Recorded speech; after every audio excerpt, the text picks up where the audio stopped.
Suburbia. The quiet streets, the trimmed lawns, the safety we all believe in.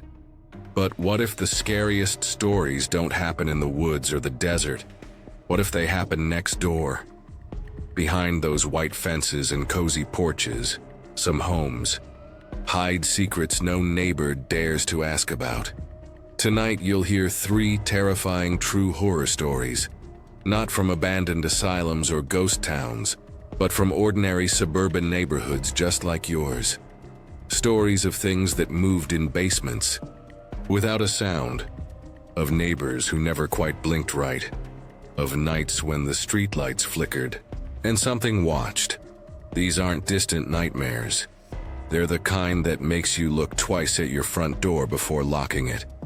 So turn off the lights, if you dare, and listen closely, because horror doesn't always scream. Sometimes it whispers from across the yard. Imagine a night so quiet, you can hear your own heartbeat echoing through an empty house. I was 17, still tethered to the familiar walls of my childhood home, a place where every corner held a memory. My parents, the kind who'd rather polish the silverware than leave the house, did something unthinkable that summer. They vanished for a weekend. No explanation, just a note on the fridge. Back Sunday. For the first time in my life, the house was mine. The air felt different, heavy with possibility, like the world was holding its breath. I stood in the living room staring at the backyard where our heated pool glowed like a sapphire under the stars. That's when I called MJ, my girlfriend, her voice crackling with excitement over the phone. "A whole weekend?" she teased. "We're not wasting this." Her words sparked something reckless in me, a kid who'd always played by the rules. The night was ours, and I could already feel it slipping into something unforgettable. Have you ever felt the thrill of breaking a rule you followed your whole life? MJ arrived with a grin that promised trouble, her dark hair catching the moonlight as she stepped through the back door. The house felt alive with her presence, like it was daring us to test its limits. "We're not just staying inside," she said, her eyes locking onto the pool's shimmering surface outside.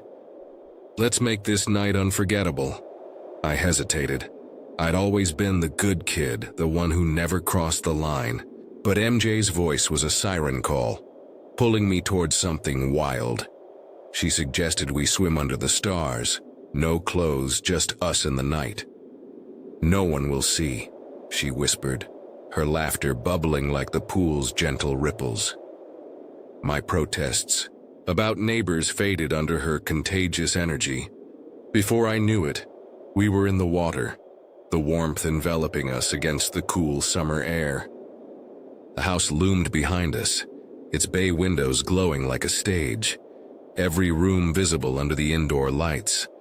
It was magical, almost too perfect, like a dream you know can't last. MJ's laughter echoed, and for a moment, I forgot the world. Beyond the pool's edge, what would you do if the safety of a moment shattered in an instant? MJ was mid-sentence, her voice a soft hum against the pool's ripples, when my gaze drifted to the glowing windows. There, on the far wall, a shadow flickered.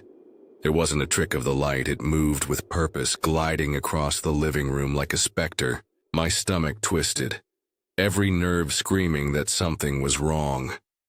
"We need to get out," I whispered, my voice barely steady. MJ's eyes widened, but she didn't argue, sensing the urgency in my tone. We scrambled out, water dripping onto the cold tiles, our laughter replaced by a suffocating silence. I urged MJ to slip into the pool house, to hide in its shadowed corners and stay silent. "Don't move until I come back," I said, my heart pounding like a drum. She nodded, her usual spark dimmed by fear, and vanished into the darkness. Alone, I faced the house, its glowing windows now a mocking invitation. The night air clung to my skin, heavy with dread, as I gripped the back door's handle, knowing I was about to step into something I couldn't unsee. Have you ever walked through a place you know but felt it betray you? I stepped into the kitchen, the tiles cold against my bare feet, a butcher knife trembling in my hand. The house was too quiet, the kind of silence that screams danger. You're in control, I told myself, but my pulse betrayed me, racing with every step. The dining room chair sat askew, as if someone had lingered there watching. A picture frame on the wall tilted unnaturally, its family photo staring back with hollow eyes. In the kitchen, a coffee mug, one I hadn't touched, sat on the counter, its handle turned toward me like an accusation. This isn't a robbery, my mind whispered. No thief would waste time on such pointless chaos. I checked every corner, every shadow, but found no one. The doors were locked, the windows sealed, yet the air felt tainted, like the house itself was holding a secret. Desperate, I called the police, their flashlights later sweeping the rooms, finding nothing. No footprints, no forced entry. Maybe you scared them off, an officer said, but his words felt hollow. The house, once my sanctuary, now pulsed with an unseen threat, its silence mocking my every breath. Can you imagine a sound that pulls you from sleep, knowing it's not a dream? At 4 a.m, I jolted awake, the bedroom's darkness pressing against me. Floorboards groaned above, deliberate and slow, like someone was pacing the attic. Stay calm, I whispered to MJ, her eyes wide in the dim light. The sound shifted, footsteps descending the stairs, each one a hammer to my chest. I grabbed the knife from the nightstand, its cold steel grounding me. Stay here, I told MJ, her hand trembling as she nodded. I crept to the hallway, the house's silence now a predator waiting to strike. By the time I reached the front door, it yawned open, the night air spilling in. No one was there. I locked it, my hands shaking, and returned to MJ. Morning revealed the truth. Every kitchen knife was gone, vanished like a ghost's promise. Small items, cash, a watch, some electronics were missing too. But the knives haunted me. They wanted me to know. I thought, the absence of those blades, a message I couldn't decipher, carved into the silence of that endless night. Some mysteries cling to you, like shadows you can't outrun. My parents returned, hearing my story with quiet nods, expecting their anger. But they only listened silently. The house felt alien now, its warmth tainted by an unseen presence. You're safe, they said. But I still wonder how that stranger slipped through locked doors, leaving only questions. Years later, the memory lingers, a faint chill in quiet moments, whispering that some nights never truly end. Have you ever felt a night so vibrant that it blinds you to the dangers lurking in the shadows? I was a sophomore at Rowan University, caught in the whirlwind of Holly Bash, our annual spring festival that transformed the campus into a dazzling spectacle of joy and freedom. Picture this: Hollybush Green bathed in the warm glow of fairy lights, their delicate strands weaving through the air like threads of magic, illuminating rows of food trucks that lined the lawn. The savory aroma of grilled burgers and sweet funnel cakes drifted through the crisp April breeze, mingling with the rhythmic thump of bass from a surprise concert that had the crowd roaring with excitement. Carnival rides spun in the distance, their neon colors streaking through the night sky, while students danced on the grass, their laughter echoing under a canopy of stars that seemed to shimmer just for us. It was the kind of night that felt untouchable, a fleeting escape from the stress of exams and deadlines, where the campus became a bubble of celebration and carefree abandon. I stayed out late, losing track of time as I wandered through the festival, my sneakers brushing against the dew-soaked grass, my heart light with the thrill of it all. By 2 a.m., the energy had started to fade, the crowd thinning as the music softened and the lights dimmed. I decided to head back to Chestnut Hall, my dorm just a short walk away through the quiet suburban streets of Glassboro. The neighborhood felt serene, almost protective, its stillness wrapping around me like a comforting blanket as I walked alone under the faint glow of streetlights. Nothing bad ever happens here, I told myself, pushing aside the subtle unease that prickled. At the back of my neck, a faint whisper of doubt I couldn't quite place. I had no idea that the night, so full of life just moments ago, was about to reveal its darker side, waiting to shatter the illusion of safety I'd so easily embraced. What if the place you called home became a stage for your deepest fears?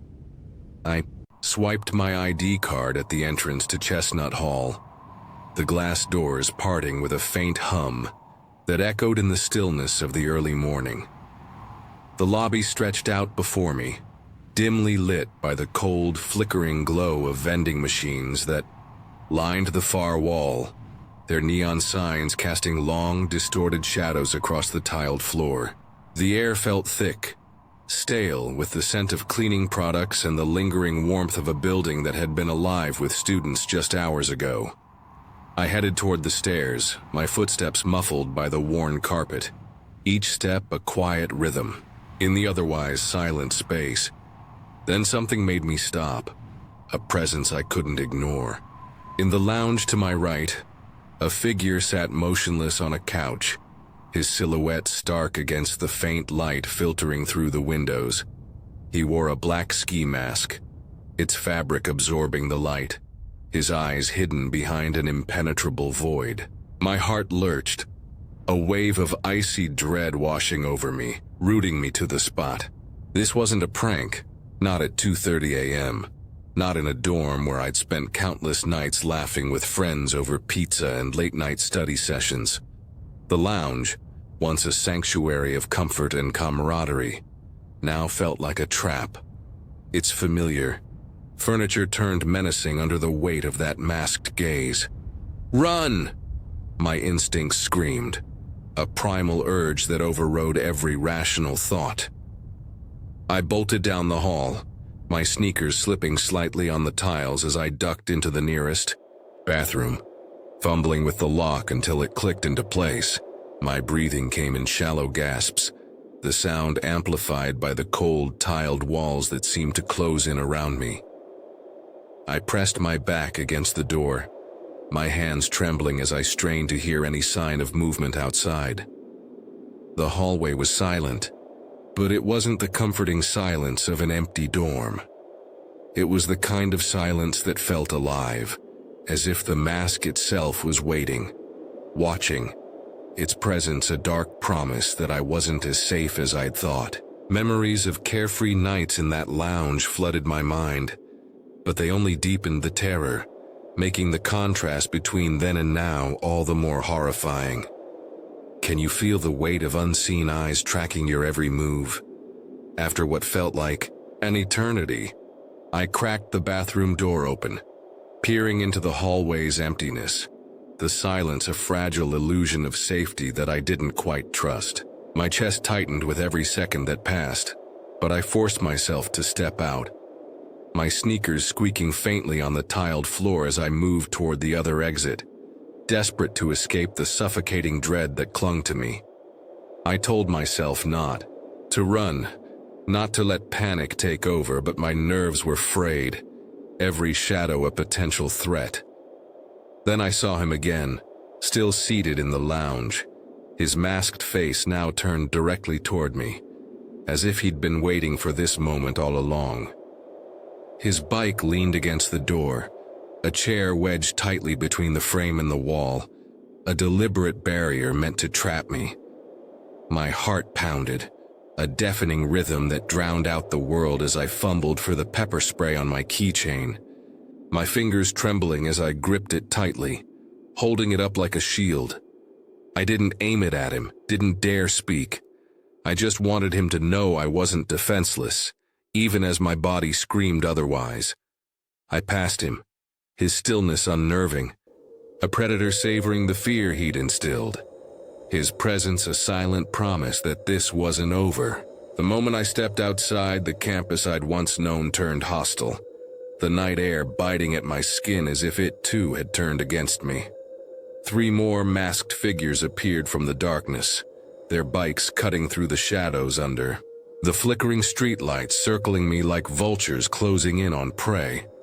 Their voices were sharp, mocking, their words a jumbled mess I couldn't decipher, but the intent was clear. They wanted me to feel this terror. One of them raised a gun, its barrel glinting ominously in the dim light, a cold, unspoken threat that sent a shiver down my spine. My legs felt like they might give out, but I kept walking, each step a battle against the instinct to collapse, their tires humming too close for comfort, their laughter a cruel soundtrack to my fear. They didn't touch me, didn't need to. Their presence alone was enough to etch this nightmare into my memory, a living terror that followed me through the dark. What does it mean to feel safe when the night has stolen that word from your heart? I stumbled into Magnolia Hall, my legs barely holding me up as I typed a frantic message to a friend, my fingers shaking so badly I could hardly press the keys, begging him to meet me outside before I lost what little composure I had left. He arrived quickly, his familiar face a beacon in the darkness, his steady voice cutting through the fog of panic that had enveloped me as we walked back to Chestnut together, his presence a fragile anchor in a storm I couldn't escape. The bikers were gone, their mocking voices now just a haunting echo that reverberated in my mind. But every shadow we passed seemed to move, every rustle of leaves a reminder of the terror I'd just endured, my chest tightening with a fear that refused to let go. That night, sleep was an impossible dream. I lay in my dorm room, the darkness pressing against me, replaying the masked figure's hollow gaze, the glint of that gun under the streetlights, the way the night had turned my campus into a hunting ground. Why us? I whispered into the void, my voice trembling as I searched for answers that wouldn't come, the question looping endlessly in my mind like a broken record. When morning finally arrived, I called my mom, my voice breaking as I recounted every detail. The mask that had stolen my sense of safety, the bikes that had circled me like predators, the weapon that had turned a carefree night into a nightmare. Her voice trembled with worry as she listened, promising to report it immediately. Her fear for me, a mirror to my own, a shared terror that made the distance between us feel unbearable. That night, my phone lit up with messages from friends, their words a chilling confirmation of my worst fears. They'd encountered the same masked group, the same bikes, the same guns, all on that cursed night, each story a new layer of dread. That settled into my bones. They wanted us to be scared, one friend wrote, his message heavy with a truth I couldn't deny. The realization sinking into me like a stone, cold and unyielding. Campus police increased their patrols in the days that followed, their presence a belated attempt to restore the safety we'd lost. But the rumors swirled like a storm. Some said it was just local kids playing a cruel prank. Others whispered of outsiders with darker intentions, their motives as shadowy as the masks they wore. I couldn't shake the thought of those guns, whether real or fake, invading the place I'd called home. The dorm where I'd once felt untouchable, now a stage for my deepest fears. "You're safe now," my mom insisted over the phone. Her words meant to comfort but falling flat, unable to bridge the chasm that night had carved into my life. The campus I'd once loved had changed. Its pathways, once filled with the warmth of familiarity, now held shadows that seemed to shift and breathe. Its silence a constant reminder of the terror that had unfolded. I can't walk alone anymore. Not because I don't want to, but because I can't. The fear clings to me like a second skin, a shadow I can't outrun, a lingering echo of the night that broke my sense of safety and left me forever changed. Have you ever walked into a place so perfect that it felt like a dream waiting to unravel? 2 summers ago, I was still tangled in a relationship with Amanda, a girl whose world seemed to glitter with privilege and possibility, though I'd never quite understood why she held on to certain dreams. She was working as a camp counselor that year, a job that felt oddly mismatched with her ambitions, but she loved it with a passion that was both endearing and perplexing. Her family's house in a wealthy suburban neighborhood was the kind of place you'd see in magazines. 3 stories of elegance with high ceilings that echoed every sound, a sprawling yard that stretched into the shadows, and enough space to host any gathering you could imagine. It was the obvious choice for the camp counselor's end-of-summer party, a tradition I'd only heard about until that year, since we hadn't been together the previous summer. Amanda's parents were away, as they often were, leaving the house, in her hands a detail that should have felt liberating but instead carried a subtle weight I couldn't shake. Her family dynamic was strange, more like colleagues than kin, each interaction laced with a transactional coldness that made me uneasy, though her dad had always been kind enough to leave a lingering warmth in my memory.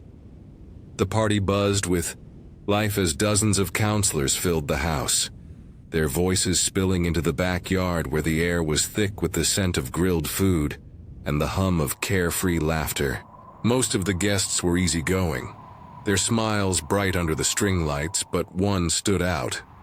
Pete, a loud, overly confident guy whose presence grated on me from the moment he arrived, his eyes lingering on Amanda a little too long for my liking. What would you do if jealousy turned a party into a battlefield? Pete's presence at the party was like a storm cloud on an otherwise perfect night, his loud voice cutting through the chatter, his overconfidence a grating contrast to the easygoing vibe of the other counselors. From the moment he walked in, I felt a knot tighten in my stomach, his every move amplifying the unease I'd been trying to ignore.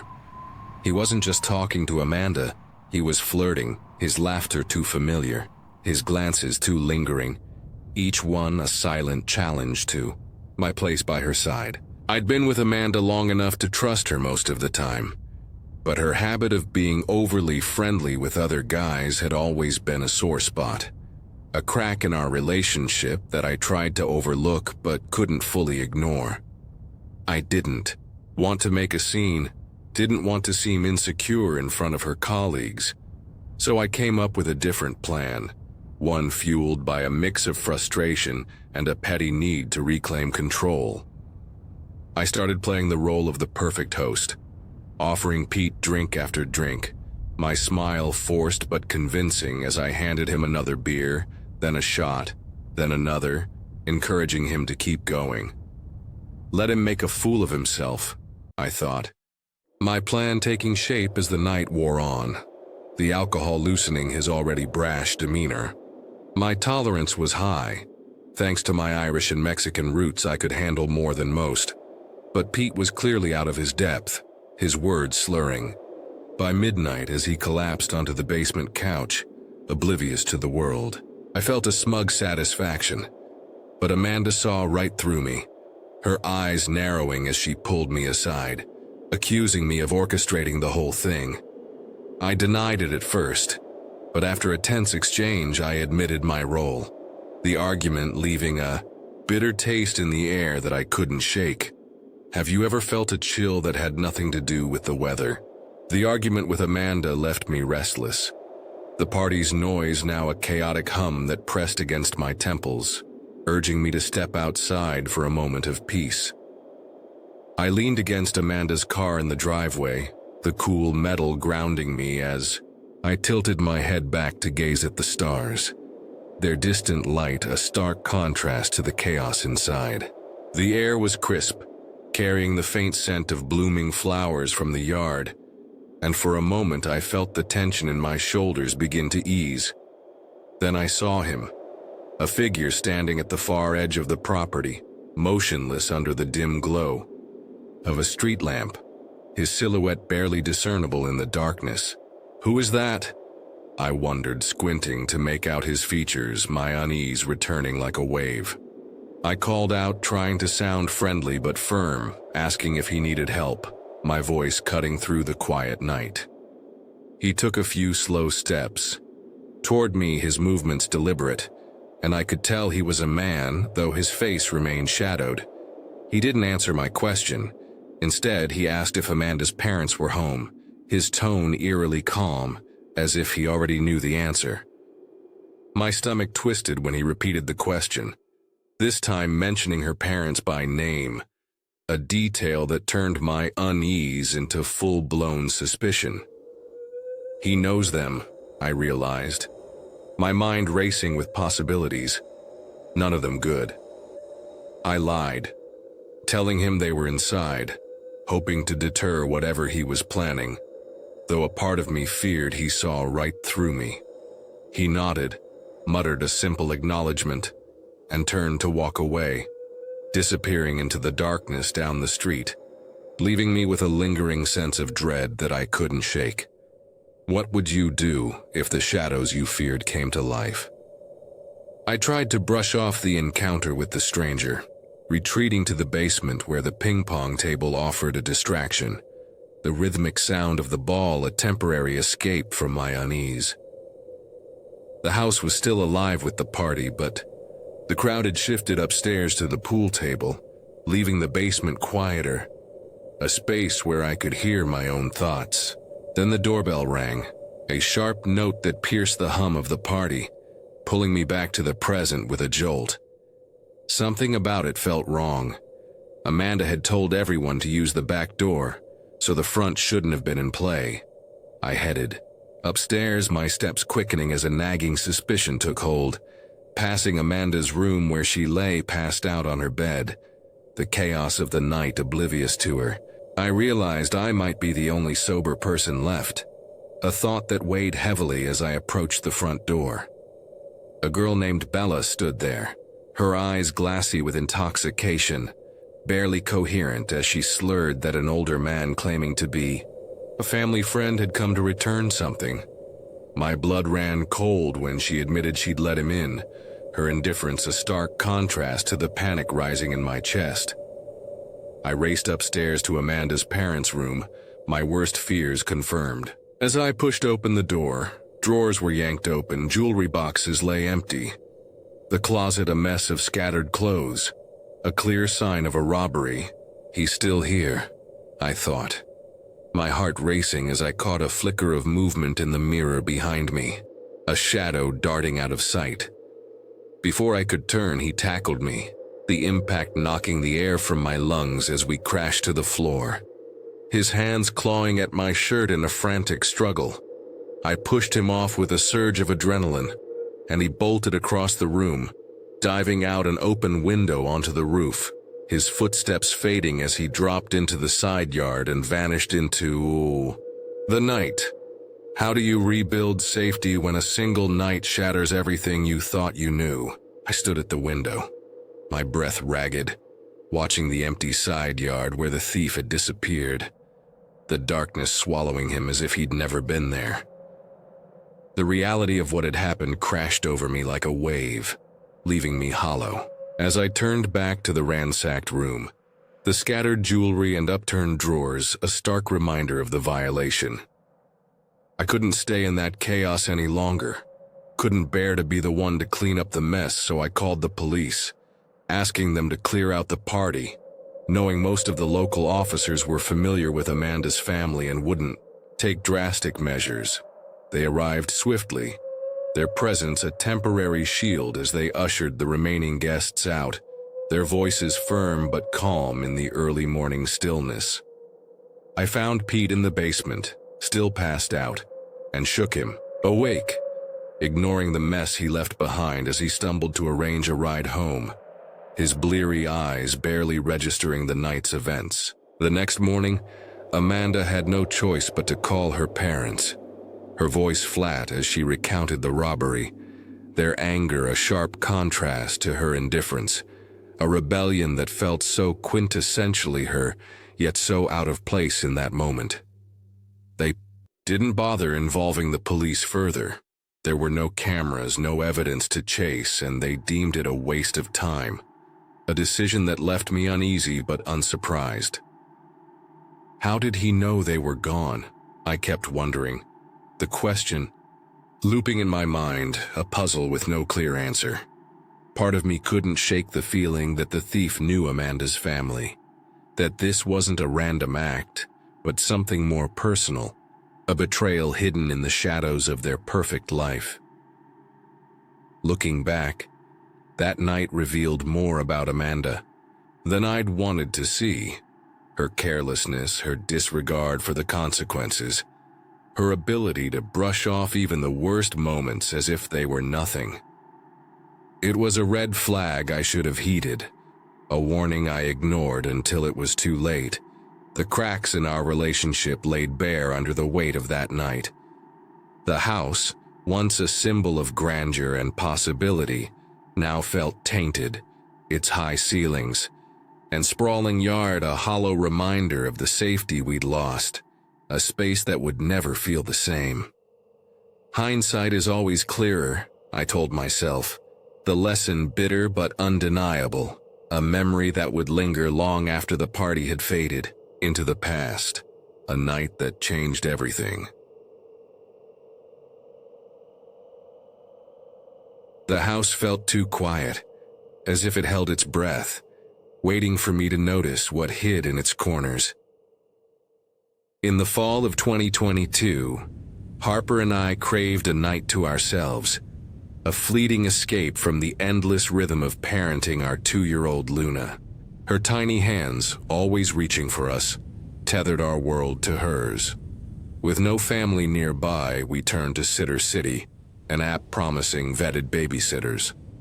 After sifting through profiles, Evelyn stood out, late 20s, soft-spoken, with reviews that glowed like a lighthouse in a storm. Responsible, experienced, perfect for toddlers. She'd handled energetic kids before, her references assured us. When we met her, she knelt to Luna's level, her smile warm, her voice a gentle hum. Luna giggled, instantly smitten. Harper squeezed my hand, her eyes saying, "She's the one." We left for a colleague's dinner party, our hearts lighter, believing our daughter was safe. The evening unfolded like a dream. Candlelight flickered over wine glasses as we laughed with old college friends, swapping stories of past semesters and future plans. I sipped my drink, the weight of fatherhood lifting for a moment. Luna's fine, I told myself, picturing her, tucked in bed, Evelyn reading her a story. We checked in once and Evelyn's text was a balm, she's asleep. All's well. The words felt like a promise. Harper leaned into me, her warmth grounding me. For those hours, the world was soft, predictable, safe. But dreams have a way of fraying at the edges. On the drive home, the streetlights seemed to flicker, as if warning me of shadows I couldn't yet see. As we neared our neighborhood, a knot tightened in my gut. I couldn't name it, just a prickle, like static before a storm. Harper noticed my silence. "You okay?" she asked, her voice soft. I nodded, brushing it off. Just tired, I thought. But the feeling grew, heavy, insistent. Our house came into view, its windows dim, swallowing the moonlight. Too quiet, my mind whispered. I expected Luna's nightlight to glow faintly, or Evelyn's, silhouette moving through the living room. Instead, the house stared back, blank and still. Harper frowned, her hand tightening on mine. "Maybe they're both asleep," she said, but her tone wavered. I parked, my pulse quickening, and told Harper I'd check inside. "Something's wrong, you know it, look closer." The front door creaked as I stepped into the foyer, the air cool and stale, The living room was a pool of shadows, lit only by the faint glow of Evelyn's phone. She sat on the couch, scrolling, her face bathed in cold light. When she saw me, she stood, her smile quick but strained like a mask slipping. "Everything okay?" I asked, my voice tighter than I meant. "Perfect," she said, too fast. "Luna's asleep, no trouble." But her eyes darted, restless, like a deer sensing a predator. "She's hiding something. Don't trust her." I glanced at Luna's room, the door ajar. My daughter lay in her crib, chest rising and falling, oblivious. Relief washed over me, but it was fleeting. Evelyn's gaze lingered on me, her fingers twitching at her side. I walked Evelyn to the door, her footsteps too hurried, her bag clutched tight. As she left, I locked the bolt, my unease growing. Harper joined me, her brow furrowed. "She seemed off," she whispered. I nodded, unable to shake the image of Evelyn's anxious eyes. To calm myself, I checked the house, room by room. The kitchen was tidy, the back door locked. But in the guest bedroom, a chill ran through me. The window was open, just a crack, letting in a whisper of cold air. My breath caught. I was certain I'd locked it before we left. "Harper," I called, my voice low. She appeared, her face paling as she saw the window. "Did you?" she started. I shook my head. Someone was here, or was meant to be. My mind raced, replaying Evelyn's hurried exit. What was she hiding? We'd installed basic security cameras after Luna was born, nothing fancy, just enough to ease our minds. Now they felt like lifelines. I opened the app on my phone, my hands trembling as I scrolled through the footage. Find the truth. You need to see it. The first clip showed Evelyn in the living room, straightening toys, her movements mechanical. Then she drifted out of frame, into our bedroom. My stomach twisted. The camera angle was poor, but I could see her shadow moving, deliberate, predatory. She opened drawers, her hands quick, searching. She wasn't tidying, she was stealing.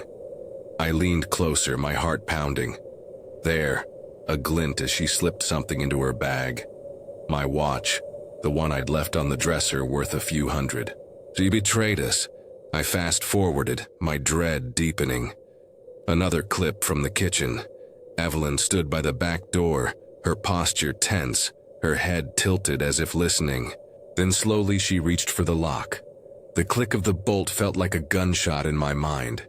She opened the door just for a moment, then closed it, leaving it unlatched. My blood ran cold. She was letting someone in. The footage ended, but the truth burned. Evelyn wasn't just a thief. She was part of something darker, something planned. Who was waiting outside? What did they want? Harper clutched my arm, her voice barely a whisper. "Call the police now." I dialed 911, my voice shaking as I explained. The dispatcher's calm instructions felt distant, unreal. Harper and I sat in the dark, watching the front door. Every creak of the house amplifying our fear. What if they're still here? The minutes stretched, endless, until red and blue lights flashed outside. 2 officers entered, their radios crackling. I showed them the footage, my hands unsteady. They searched the house, finding my watch and a few other items in Evelyn's bag, abandoned in her haste. But as they questioned her outside, her denials were frantic, unconvincing. "I was just looking for a blanket," she claimed, her voice shrill. "She's lying. You saw the truth. The police arrested her, but the answers they offered were thin. Evelyn acted alone, they said, but her bag held more than just my watch. A key, not ours, and a scribbled note we couldn't read. Was someone else involved? The open window haunted me, a silent question. That night I lay awake, Harper's breathing uneven beside me. What was Evelyn really after? The police closed the case, but the house felt different. Its walls no longer a shield. Luna slept soundly, unaware, but I couldn't shake the fear that we'd brushed against something far worse than theft. Someone was watching. They still might be. Months later, in March 2025, I sit in the same living room, the memory clawing at me. The house still feels like it's waiting, holding secrets I'll never know. Evelyn's face lingers in my mind, her smile a mask for something I can't name. What did she want? Who was she protecting? The unanswered questions are a weight, a reminder that safety is fragile, that trust can be a trap. Every night I check the cameras, the locks, the windows, but deep down, I know. The shadows are still out there, waiting for their chance to step inside.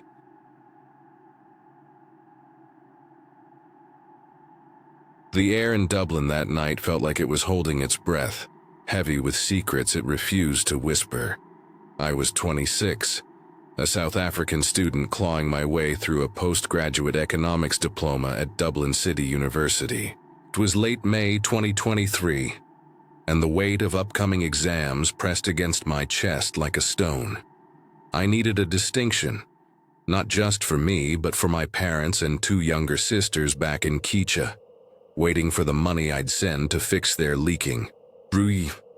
My flat on Richmond Street, a creaky Georgian conversion, was my sanctuary, a split-level haven shared with Liam Donnelly, an Irish computer science major who lived by color-coded sticky notes. That night, Liam was across town, revising with his mates Kevin and John, leaving me alone to wrestle with game theory notes in the dim glow of a muted TV. The orange streetlight bled through the windows, painting the walls in shifting, uneasy. There's something stirred in the silence, a faint tremor beneath the ordinary. I brewed my 3rd mug of instant coffee, the bitter steam curling like a ghost under my nose. Pacing the lounge, I muttered equations to myself, my voice swallowed by the flat's thick walls. Every hour, I dropped to the floor for 5 push-ups, the burn in my arms keeping my eyes from drifting shut. The world outside was still, the kind of quiet that feels like it's waiting for something to break. My binder lay open on the coffee table, pages dog-eared and smudged with pencil marks. The TV flickered, casting shadows that danced like uninvited guests across the room. I didn't notice how the air had thickened, how the flat seemed to lean. Done listening? Then it came, a dull thud from above, heavy and deliberate like a fist against the world. Just after midnight, the sound landed directly above the living room ceiling, sharp enough to freeze my breath. It wasn't the groan of old pipes or the shuffle of neighbors. It was too solid, too intentional, like someone had dropped a stuffed backpack onto the floor. The Georgian building was ancient, its bones creaking with stories it never told. But at this hour, it was usually silent as a grave. I stood rooted, my pulse tapping a warning against my temples. Wait. Listen. Nothing followed. No footsteps, no rustle. Just the hum of distant traffic and the TV's faint buzz. I told myself it was nothing. Someone upstairs moving furniture, maybe. Shaking it off, I sank back into my notes, but the equations blurred, my focus fraying at the edges. An hour later, the second thud hit, heavier, angrier, rattling the light fitting above my head. This time, it wasn't just a sound.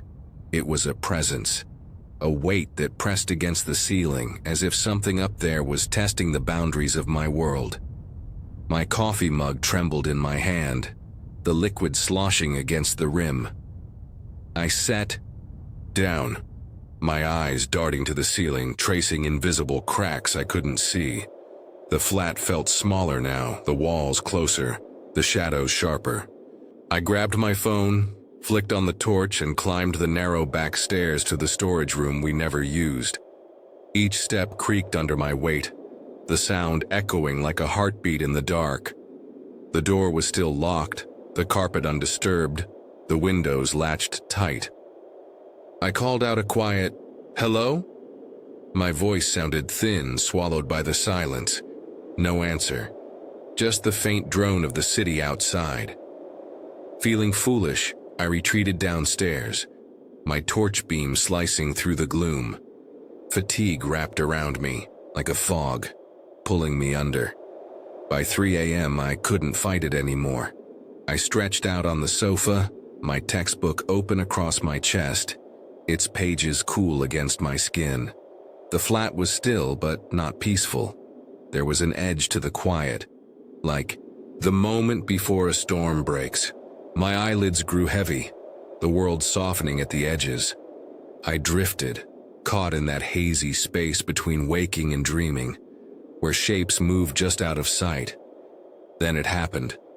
A firm, unmistakable pressure on my right shoulder, a human grip, deliberate and cold. My eyes snapped open, my body lurching upright as I shouted, my fist half raised before my brain caught up. Liam stood there, hands raised in surrender, his face pale in the dim light. "Easy, mate," he said, his voice shaky. My heart pounded so hard I tasted metal, my breath ragged. But the real terror was behind him. Two figures loomed in the lounge, doorway, stocky and silent, their faces hidden behind cheap paper dust masks. Dark hoodies swallowed their forms, hands buried in jacket pockets. The air turned to ice, my skin prickling as their presence filled the room like smoke. Liam rubbed his neck, his voice almost sheepish. "Kevin's neighbors got his flat under renovation. These guys needed a quiet place to crash before their exam." He gestured to them like it was nothing, but the masks, the silence, the hour, it screamed wrongness. Pattern interruption. My mind screamed to run, to question, but exhaustion dulled. My edges. I muttered, "Sure, whatever," and shuffled to the kitchenette for water, my legs heavy, my thoughts sluggish. The masked men didn't move, didn't speak, just watched, their eyes glinting behind the paper. Sleep pulled me under again, a traitor to my instincts. By 3:40 a.m., I was back on the sofa, the fight drained out of me. Liam spread a spare duvet. On the carpet, the masked men settling cross-legged near the radiator, still wordless. Their stillness was unnatural, like predators waiting for the light to die. I closed my eyes, the world fading into a dream-like haze, a memory of my sisters, laughed back in Kicha, the warmth of sunlight on our porch. Nested storytelling. I was 9, chasing her through the grass, her voice calling my name. But the dream twisted, the grass turning to concrete, her voice sharpening into a muffled shout. Pain exploded at the base of my skull, ripping me back to reality. The flat was no longer mine. I was half rolled onto the floor, my vision swimming, ears ringing like a struck bell. Two silhouettes towered over me, the same hoodies, the same masks. One clutched my laptop bag, the other held Liam's, Canon DSLR and my wallet. Blood trickled down my neck, warm and sticky. I croaked Liam's name, my voice barely a rasp. No answer. A muffled command came from behind a mask, sharp and guttural. A boot nudged my ribs, a warning to stay down. Footsteps thundered toward Yi, the stairwell.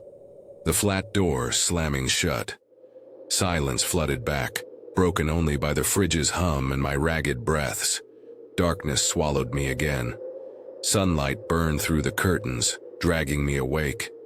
My head throbbed, the pain a living thing clawing at my skull. I staggered upstairs, each step a battle, and found the storage room door wide open.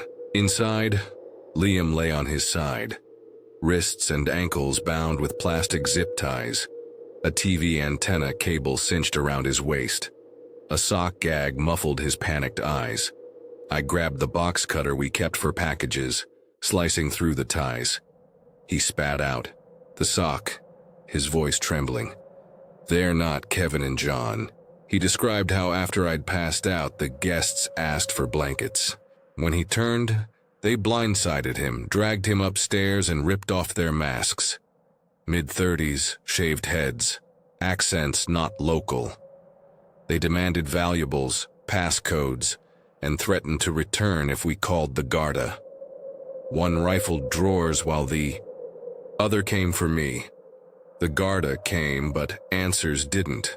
Paramedics at St. James's Hospital stitched my scalp, calling my mild concussion lucky. Garda officers took our statements, but the truth unraveled fast. Kevin and John had been in County Clare for their grandmother's funeral. The intruders had used their names to slip past our defenses. They took my passport, Liam's camera, 2 watches, my laptop, and my bar shift cash, ignoring bulkier electronics. Forensics found no prints. The masks, generic hardware store brands, lay discarded under the radiator. The CCTV on Richmond Street was broken that week, a detail the thieves likely knew. By afternoon, the Garda admitted leads were thin. Our case was just another file. Aggravated burglary, unknown males. The flat became a cage. We replaced the door cylinder, installed a digital deadbolt, and mounted a motion camera over the staircase, paid for with a credit card I'm still paying off.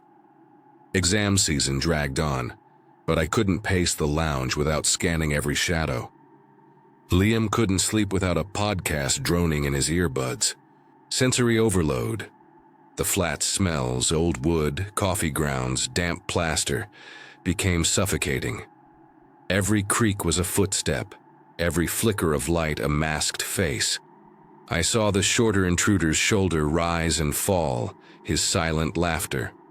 As he zip-tied Liam, not with rage but with amusement, like this was a game he'd played before. The memory became a ghost. My passport turned up 5 weeks later in a postbox near the Dublin Port Tunnel, its photo page sliced away. The rest was gone, likely pawned. I passed my exams by a thread, and in October 2024, I wired enough euros home to patch my parents' roof. But every milestone circled back to that night. Trance loop. I'd lie awake, the flat's walls closing in, replaying the grip on my shoulder, the glint of eyes behind paper masks, the thud above the ceiling. Who were they? Where are they now? The Garda never called back.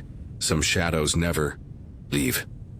I'm writing this in March 2025, nearly 2 years later, but the memory still taps my shoulder in the dark. It's not just the pain or the loss. It's the certainty that those men are still out there, masks tucked away, waiting for their next flat, their next game. Anchoring. Every time I lock a door, I feel that grip again, cold and deliberate, reminding me that safety is a lie we tell ourselves. The flat is still mine, but it's never felt like home since.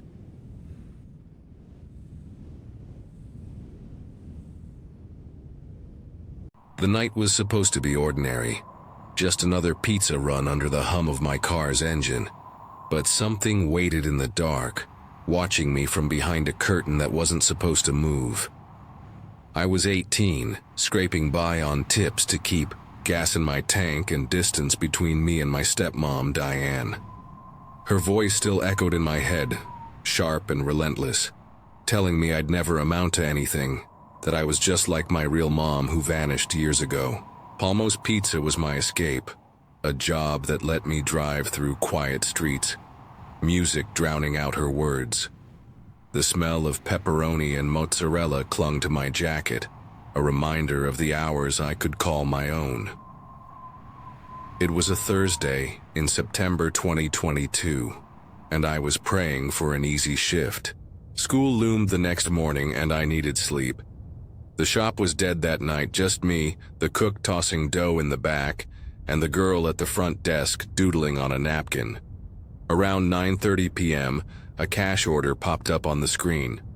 Medium. Pepperoni. 10 minutes from the store. The address was out where the suburbs bled into old farmland. a place where new houses sat awkwardly next to sagging barns. I grabbed the pizza, the heat from the box warming my hands, and headed out. The drive was peaceful at first, streetlights casting long shadows across the road. My radio played low, a soft hum of indie rock, and I let myself believe the night would stay simple. But as I turned onto the street, something shifted. The air felt heavier, like the world was holding its breath. The house was a single-story ranch, crouched at the edge of a wooded lot. No porch light, no glow from the windows, just a faint blue flicker from a TV deep inside. I double-checked the address on my phone. This was it. I stepped out, the gravel crunching under my sneakers, and carried the pizza up the driveway. The silence was unnatural. No crickets, no wind, just my own breathing. I knocked on the door, the sound swallowed by the stillness. No answer. I waited, shifting my weight, the pizza box growing heavy. I knocked again, harder this time, and called out, "Palmo's delivery." Nothing. The darkness seemed to press, closer, wrapping around me like a cold hand. 30 seconds passed, then a minute, and I felt it. A prickle on my neck, like eyes boring into me. I glanced at the front window to my left. The curtains hung still, heavy with dust, but then they twitched, just a fraction, like someone had brushed against them. My heart stuttered. I leaned closer, squinting into the dark, but the glass reflected only my own pale face. The blue TV glow pulsed faintly, casting strange shapes across the room inside. I told myself it was nothing, maybe a cat or a draft, but my legs felt rooted to the porch. I knocked a third time, my fist shaking, and waited. 2 minutes dragged by, each second stretching into eternity. I was about to turn back, ready to mark it as a prank order, when headlights pierced the night. 2 police cars rolled up, slow and deliberate. No sirens, their engines a low growl. One parked across the street, the other slid behind my car, trapping me in. My pulse spiked, the pizza box nearly slipping from my hands. 2 officers stepped out. The older one, late 40s with a weathered face, pulled on a pair of gloves as he approached. The younger one, taller, moved to the cruisers. Trunk and retrieved a shotgun. My mouth went dry, the air suddenly too thick to breathe. The older cop stopped halfway up the lawn, his eyes scanning the house before settling on me. "You delivering to this house?" he asked, his voice flat but heavy, like he already knew the answer. I nodded, clutching the pizza box like a shield. "Yeah, pepperoni, no one's answering." He glanced at the door, then back at me, his expression unreadable. "There won't be any deliveries tonight," he said, each word deliberate. "Go back to your car, stay there." I didn't argue. My legs moved on autopilot, carrying me back to my car. I slid inside, set the pizza on the passenger seat, and locked the doors. My hands trembled as I gripped the steering wheel, watching the officers in my rearview mirror. The older one climbed the porch steps, his gloved hand resting on his holster. The younger one slipped around the side of the house, moving low, the shotgun gleaming under the streetlight. I couldn't tear my eyes away, but then I saw it again. The curtain moved, and this time a face appeared, just a sliver. One eye glinting in the dark, staring straight at me. It wasn't human, not entirely. The eye was too still, too wide, like it belonged to something that didn't blink, didn't breathe. My chest tightened, a scream caught in my throat. The face vanished as quickly as it appeared, the curtain falling back into place. The officers didn't seem to notice. They stood frozen for a moment. Then the older one signaled to his partner. They didn't knock, didn't call out, just waited, like they knew something was coming. I sat there, heart pounding, for what felt like hours. The night pressed against my car windows, thick and suffocating. Another vehicle arrived, unmarked, and a man in plain clothes stepped out. He spoke to the officers, gesturing toward the house, then toward my car. He approached my window and tapped on the glass. I rolled it down an inch, my voice barely a whisper. "What's going on?" He didn't smile. "You're clear to go. We'll handle your boss. Get back to the store." I wanted to ask more, to demand answers, but his eyes were hard, unyielding. I nodded, reversed carefully, and drove away, the house shrinking in my rearview mirror. Back at Palmo's, I spilled the story to my manager, my words tumbling over each other. He stared, bewildered, and checked the order. The phone number was incomplete, too few digits, a ghost in the system. No one had canceled, no one had called. He let me clock out early, his face pale, but sleep was impossible that night. I lay in bed, the image of that eye burned into my mind, unblinking, watching. For days I scoured the news, expecting a report. Arrests, a crime scene, anything. Nothing. The neighborhood stayed silent, as if the house had swallowed the truth. A week later, I checked the delivery records out of desperation. The address had no history, no prior orders, just a blank profile with no email, no notes. It was as if the house had conjured itself for that one night. Sometimes I wonder what would have happened if I'd knocked again, if I'd waited longer, if the cops hadn't shown up. That eye in the window wasn't waiting for pizza. It was waiting for something else, something I wasn't meant to see. And deep down, I know it's still out there in that house at the edge of the woods, watching, waiting for the next person to knock. The leaves burned amber under a sky that smelled of smoke, but something on Ridgewood Drive whispered my name, pulling me toward a shadow I wasn't ready to meet. In the fall of my 7th year, mid-October painted our quiet Pennsylvania suburb, with hues of gold and crimson. I was new to 2nd grade, my backpack heavy with books and a half-eaten peanut butter sandwich I'd traded for Doritos. For the first time, Mom let me walk home alone, 3 short blocks from school to our porch. "You're a big kid now," she'd said, her smile warm as she waved from the window each afternoon. That small gesture made me feel taller, braver, like I could conquer the world. The air carried the scent of chimney smoke and damp wood, wrapping me in a sense of adventure. But that Friday, as the sun dipped low, the world tilted and I stepped into a memory that still claws at me. The walk was routine, my lunchbox swinging like a pendulum, my sneakers scuffing the sidewalk. I hummed a tune, lost in the rhythm of my steps, until a splash of color caught my eye. On Ridgewood Drive, 1 street before mine, a yard sale sprawled across a sagging 2-story house. Its ivy-covered porch seemed to lean toward me, inviting me closer. Tables groaned under mismatched treasures, old lamps, chipped mugs, a tangle of clothes. But one object stopped me cold. A small wooden box with brass corners, its surface carved, with swirling patterns that seemed to shift in the fading light. "Look at it. You want it." I wandered over, my fingers brushing the cool wood, the latch glinting like a secret waiting to be unlocked.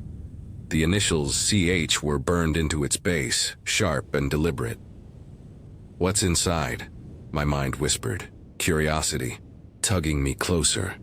A shadow fell across the table and I looked up. The man was too tall, too thin, like a scarecrow stitched from wire and bone. He sat in a folding chair, his oversized hoodie swallowing his frame, the hood pulled low despite the sun's lingering warmth. His skin was pale, blotchy, his lips cracked like dry earth. But his eyes, they were empty, unmoored, like twin voids, staring through me. He sees you. He knows you. I swallowed, clutching the box. "How much?" I asked, my voice small. His head tilted, and when he spoke, his voice was wrong, high-pitched, too cheerful, like a mockery of kindness. $3, he said, his lips curling into a smile that showed too many teeth. But you gotta promise to keep it closed. Some things bite. His words slithered into my ears, cold and heavy, rooting me to the spot. I laughed, thinking it was a joke, but the sound died in my throat. His smile stretched wider, unnatural, like a mask splitting at the seams. Why can't I open it?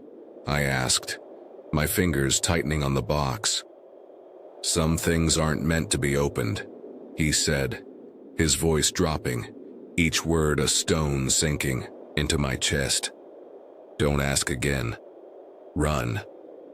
I reached for my coin pouch, but before I could unzip it, he snatched the box from my hands, his fingers cold and bony against mine. Not today, he hissed, his spine bending in a way that made my stomach lurch like a puppet on frayed strings. He leaned closer, his breath sour, hot, carrying the stench of something rotten. You shouldn't walk alone, kid, he whispered. Bad things happen to boys who don't listen. His eyes locked onto mine, and I saw something move in them. Something alive, hungry. Fear exploded in my chest, a sharp electric jolt. Run, now! I turned and bolted, my lunchbox swinging wildly, my backpack slamming against my spine. The sidewalk blurred beneath me, the air thick with the scent of leaves and my own panic. Ridgewood Drive stretched behind me, but his voice followed, calm, too calm, cutting through the distance. See you next time, little man. My legs burned, my breath ragged until I reached my street, the familiar sight of our house pulling me like a lifeline. Mom wasn't at the window. She was on a call, her voice muffled through the door. I burst inside, my heart hammering, but I didn't tell her. She'll take my walks away, I thought, clinging to my fragile freedom. I locked the door, my hands trembling, and sank to the floor, the man's words echoing in my skull. That night, sleep betrayed me. The dream came like a thief, stealing my breath. I stood before the house on Ridgewood, the yard sale tables empty except for the box, its lid open. Inside, teeth, yellowed, human, rooted in blood, chattered and snapped, biting the air with a hunger that felt alive. They know you, they want you. I woke, tears stinging my eyes, my blanket twisted around me. I didn't tell Mom, didn't dare. The fear was mine, a secret I carried like a stone. Monday, I took a longer route home, circling around Ridgewood, my heart pounding at the thought of that house. But Tuesday, curiosity gnawed at me, a reckless pull. Just look, you need to know. I walked past, my steps slow, my eyes fixed on the house. The yard sale was gone. No tables, no blankets, just a bare, muddy lawn and a porch light flickering in the daylight. And him. He sat on the porch, hands folded in his lap, his hood casting his face in shadow. He's waiting for you. When I passed, he stood, unfolding, slowly, like a spider stretching its legs. My blood turned to ice. I ran, my sneakers slipping on the pavement, my breath a desperate gasp. That's when Mr. Salter appeared, his pickup truck rumbling up the street. Our neighbor, ex-military, a wall of strength with a shovel in hand. He saw me running, his hand landing on my shoulder, steadying me. You okay, sport? He asked.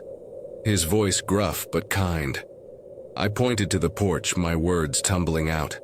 That guy, he said weird stuff. He scared me. Mr. Salter's eyes narrowed, his gaze locking onto the house.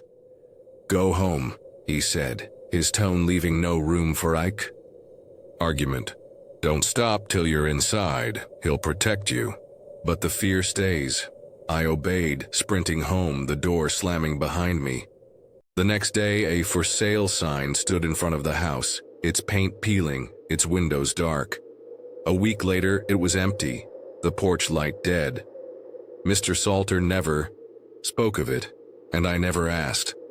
Years later in high school, I asked Mom about the man on Ridgewood. She frowned, her memory hazy, mentioning a vague story of harassment, but no one knew who he was. He appeared, then vanished, like smoke in the wind. The box haunts me still, its carvings vivid in my mind. The initials CH, a question without answer. What was inside? Was it ever real? Every October, when the air smells of wood smoke and the leaves turn amber, I feel him watching, his voice a whisper in the dark. See you next time. I never walked down Ridgewood Drive, but the fear follows me, a shadow I can't outrun. The summer of 2018 promised freedom, but something sinister waited in the shadows of the Appalachian Mountains. I was 13, teetering on the edge of 8th grade, and the sleepaway camp nestled in those ancient fog-draped peaks was my sanctuary. For weeks each year, I traded the weight of schoolwork and home for the laughter of friends, the crackle of campfires, and the endless blue of mountain skies. The air smelled of pine and earth, sharp and alive, carrying whispers of adventure. My bunkmates were brothers in all but blood, our nights filled with stories and dreams under a canopy of stars. But that summer a shadow crept into our haven, a man named Art, whose grin would haunt me long after the firelight faded. The camp felt like home, but even homes can hide secrets. The cabins stood weathered and sturdy, their wooden walls etched with decades of carved initials. Mornings began with the clatter of breakfast trays in the dining hall, evenings with songs that echoed across the lake.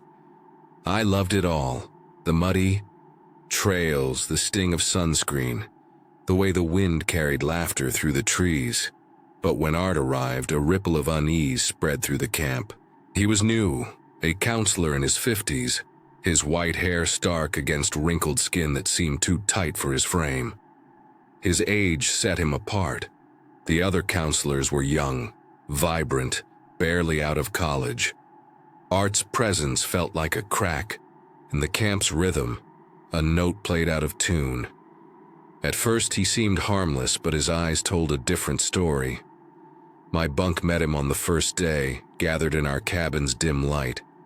Art stood at the door, his smile wide but stiff, like a mask painted on. "I'm here to make sure you boys have the best summer," he said, his voice too smooth, too eager. He helped us sweep the floor, dusted the shelves, even sat with us when one kid missed home. His kindness felt rehearsed, but I couldn't pinpoint why. The girls at camp, though, saw through him. By the third day, whispers floated through the dining hall. "He's creepy," one said, her voice low. "Too old to be here. Probably preys on kids." I laughed it off. Gossip was nothing new. But their words lodged in my mind, sharp and stubborn. The night at the tennis courts changed everything. It was a recess night, one of those rare evenings when the camp let us run free. My bunkmates and I grabbed rackets and headed to the courts, the air cool and heavy with the scent of damp grass.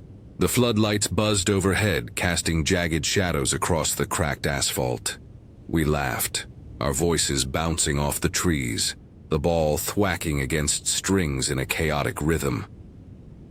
Pattern interruption. Then I felt it. A prickle on my neck like a spider crawling across my skin. I turned, and there was Art standing just beyond the court's edge, his silhouette swallowed by the dark.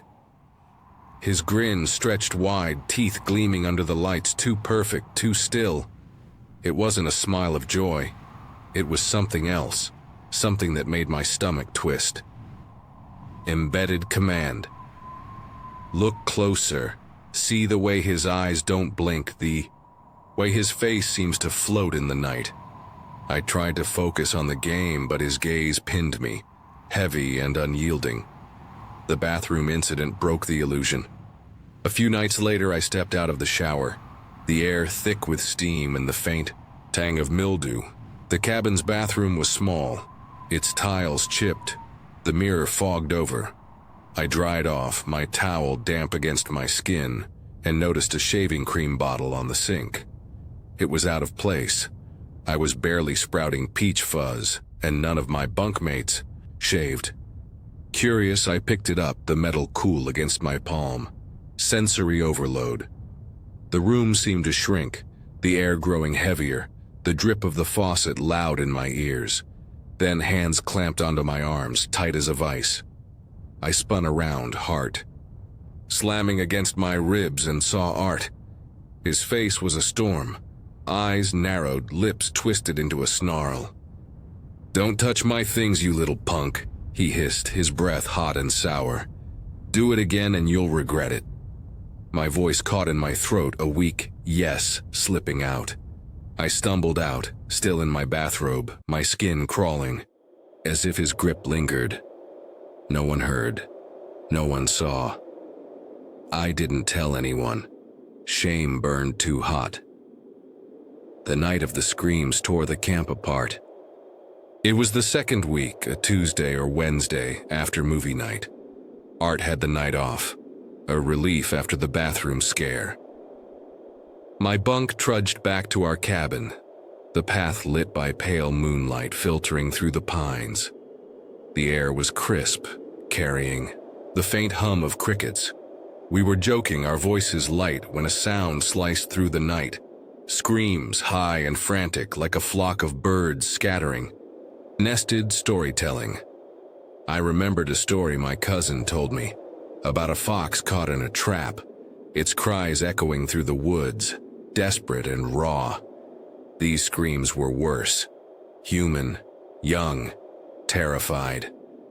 They came from the girls' cabins, maybe 10 voices woven into one piercing wail.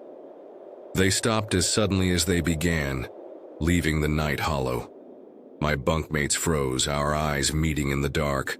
2 counselors told us to stay put and ran toward the sound, their flashlights bobbing like fireflies. The third stayed with us, his face tight.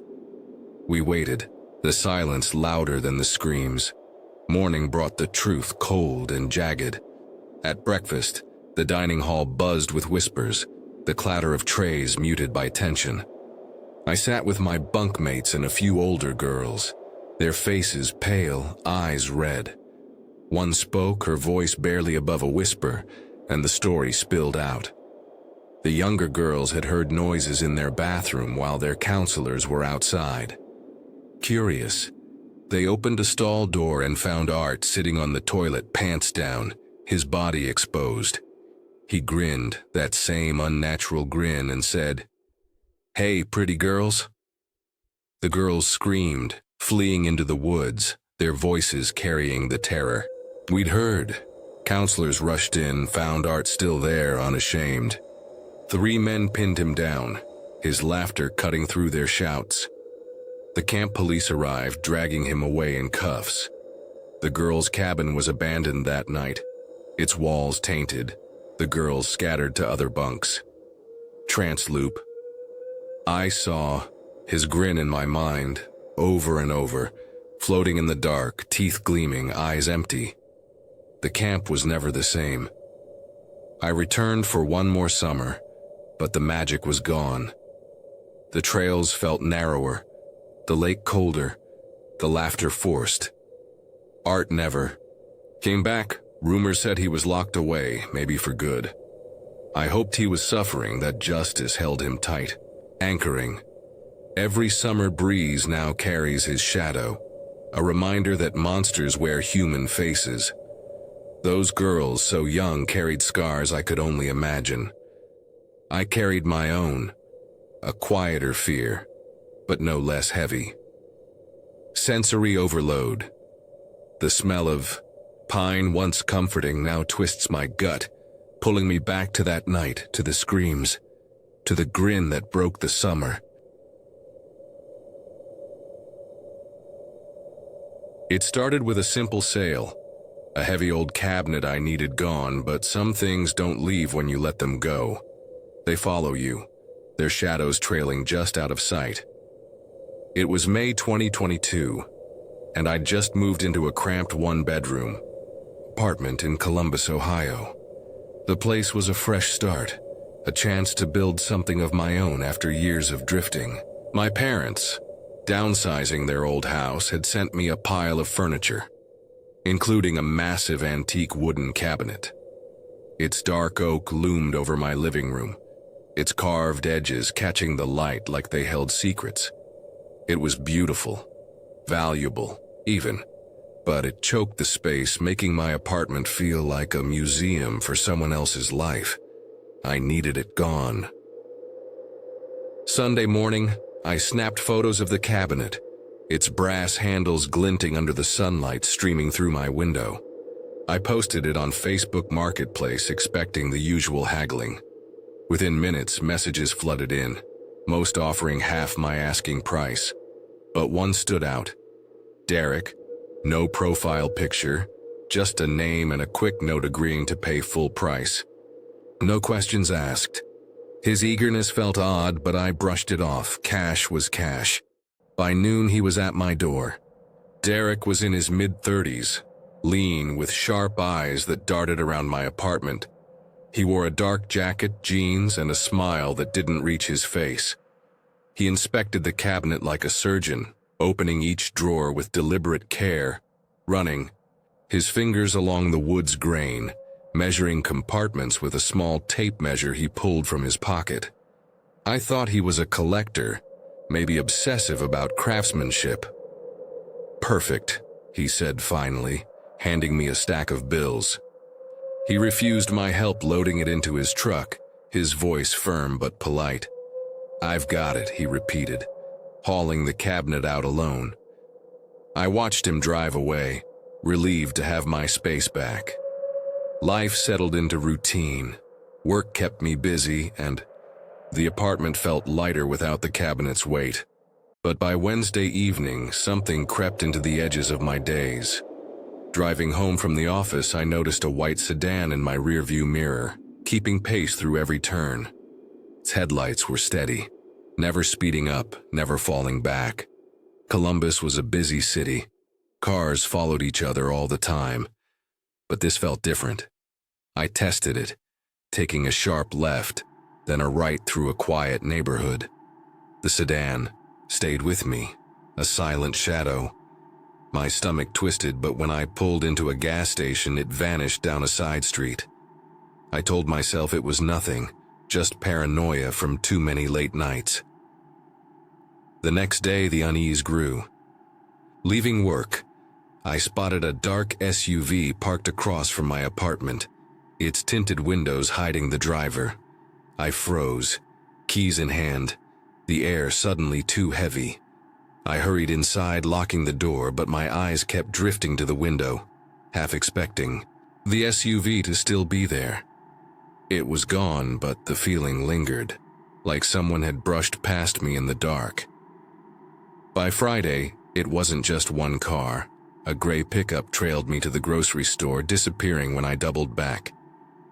A blue sedan idled near my office, its driver a vague shape behind the glass. Each time they slipped away before I could be sure, but the pattern was undeniable. Someone was watching me, their gaze a weight I couldn't shake. I called Matt, a friend who worked in security, his voice a lifeline in my spiraling thoughts. I spilled everything, the cars, the constant feeling of eyes on me. He listened, calm but focused, then asked a question that stopped me cold. "Have you checked your car for a tracker?" My heart sank. It sounded like something from a movie, but Matt's tone was dead serious. He came over that evening and we tore through my car, under seats, in the glove box, along the wheel wells. Nothing. I exhaled, almost relieved, until Matt paused, his eyes narrowing. "What about your apartment? Anything new? Anything someone could have tampered with?" My mind raced back to Derek, his meticulous inspection of the cabinet, the way his hands lingered on every drawer. I'd kept one small drawer from the cabinet, using it to store odds and ends. It was removable, light enough to fit on my desk. We found it taped inside the drawer's back edge. A tiny black device, no bigger than a coin, its red light blinking like a heartbeat. Matt held it up, his face grim. "GPS tracker," he said, the words sinking into me like ice. Derek hadn't just bought the cabinet. He'd marked me, turned my life into a map he could follow. Every turn I'd made, every place I'd gone, he'd known. The white sedan, the SUV, the pickup, they weren't random. They were his eyes tracking me through the city. We called the police, handing over the device and Derek's Facebook profile. The officer took notes, her face sympathetic but cautious. "Hard to prove intent," she said. "We'll look into it, but these things are tough to trace." By the next day, Derek's profile was gone, his name a dead end, like he'd never existed. Weeks passed, quiet but tense. I changed my locks, installed cameras, got a new phone. Sleep came in fragments, broken by every creak in the apartment. I tried to rebuild normalcy, but the tracker had fractured something in me, a sense of safety I hadn't known I'd lost. Then, on a Tuesday evening months later, a package arrived. No return address, just my name scrawled in black ink. My hands shook as I opened it, the air thick with dread. Inside was a single item, a brass drawer handle, its edges worn unmistakably from the cabinet I'd sold Derek. No note, no explanation, just the handle, cold and heavy in my palm. He knew where I lived, knew how to reach me, and this was his message, a promise that he was still out there, watching, waiting. The police found no leads, no fingerprints, nothing. The handle sits in a box under my bed now, a reminder that some shadows don't fade. They linger, patient until the moment. You let your guard down. The tunnel stretched before us, a concrete throat swallowing the moonlight, and something inside it was waiting, counting our steps. Winter break hung heavy, the kind of restless cold that pushed us to do something reckless just to feel alive. There were 7 of us, Logan, Carlos, Julian, Dylan, Bobby, Josiah, and me, itching for a story to tell. "Let's walk to the next town," Logan said, his grin daring us to say no. The plan was simple. Trek through the service tunnel under the highway bridge, a gritty shortcut to avoid the icy road above. Crossing the bridge felt like tempting fate. One sleepy driver could end us. So, the tunnel it was. Our phones were nearly dead, drained from a day of blasting music. Logan's screen flickered at 5%, useless in the dark. We clutched lighters instead, their tiny flames dancing like fireflies in our hands. Step into the dark. You'll be fine. Or will you?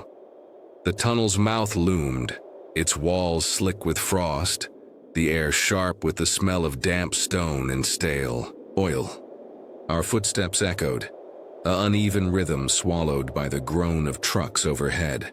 Halfway in, the air thickened, like the tunnel was holding its breath.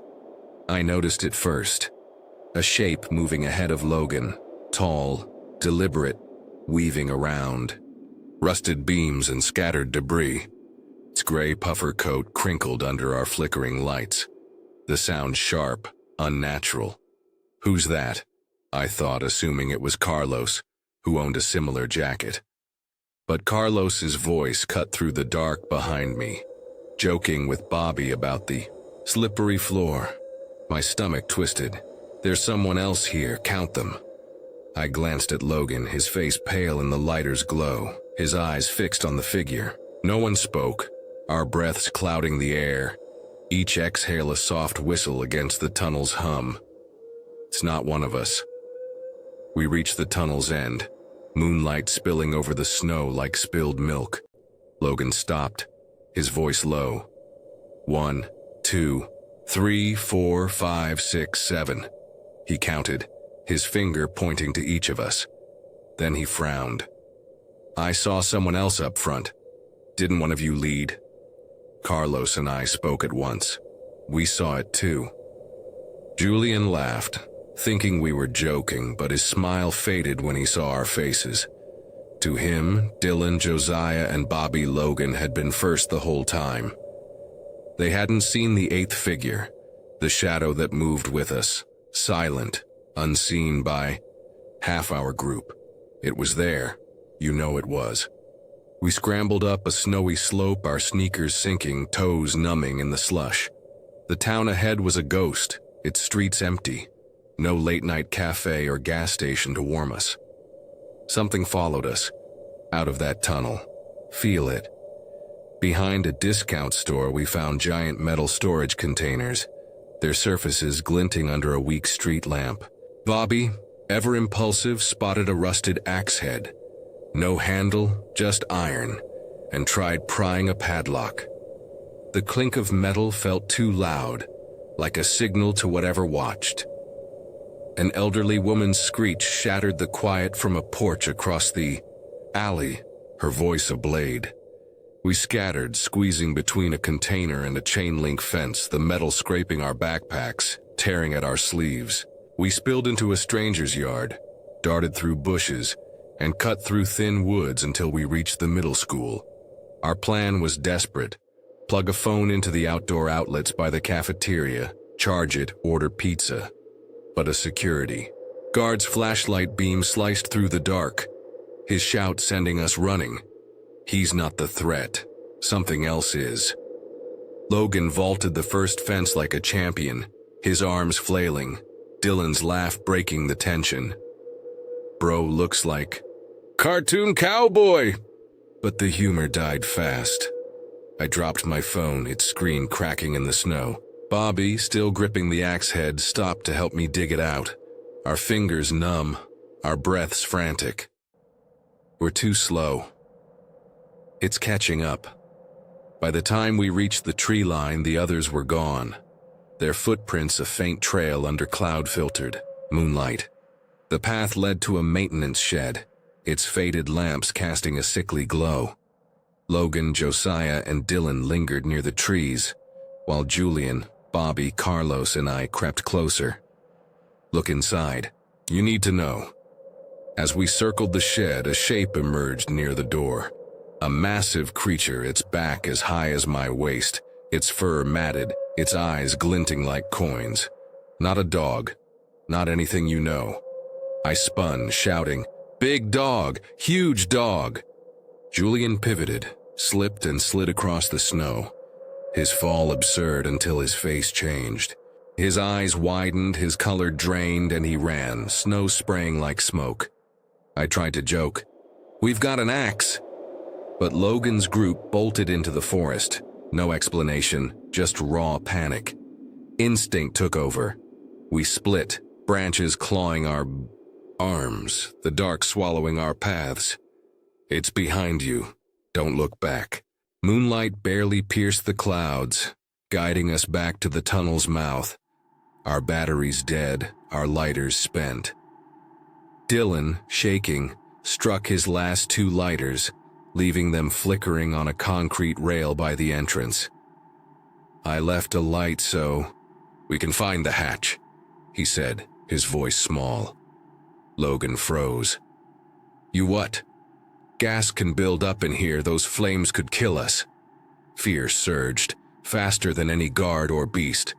We ran, stumbling over beams, our lungs burning, the tunnels, walls closing in. Still with us, the eighth shadow. We burst into the night, the cold air a slap, our pulses hammering. At Logan's house, shoes thawing by the heater, the room felt too small for our questions. Julian trembled, his teeth chattering, unable to say what he'd seen by the shed. Something broke him. What was it? Logan spoke for us, his voice steady but haunted, describing the figure in the tunnel, the creature by the shed. Dylan and I nodded, our memories sharp. Bobby, Carlos, and Josiah hadn't seen the figure clearly, but they'd heard footsteps, too many for 7. 8 steps, not 7. We tried to sleep, but every floorboard groan felt like snow crunching under that creature's paws, or an extra footfall trailing us. A year later, summer 2024, Curiosity 1, Julian, Bobby, Carlos, and I returned. The snow gone, the woods golden in daylight. The shed was new, its siding clean, its windows clear, but it felt wrong. No claw marks, no footprints, no trace of the thing we'd fled. Yet standing in the warm grass, my neck prickled, the tunnel's shadow alive in my mind. It's still here, in you. Logan's warning echoed, as clear as if he stood behind me. Dude, that's no dog. The 8th shadow, the guard's shout, the axe head's weight, the lighter's hiss. They wove into a memory heavier than that night. Something walked with us, and it never left. I flick a lighter now, and its flame feels cold, a warning etched in fire. 7, then 8, then 7, again. The tunnel may be empty, but what followed us lives in my head, pacing, counting, waiting for the dark to call it home. Now you've heard them. 3 chilling tales from the heart of suburbia. Not myths, not exaggerations, just stories people wish they could forget.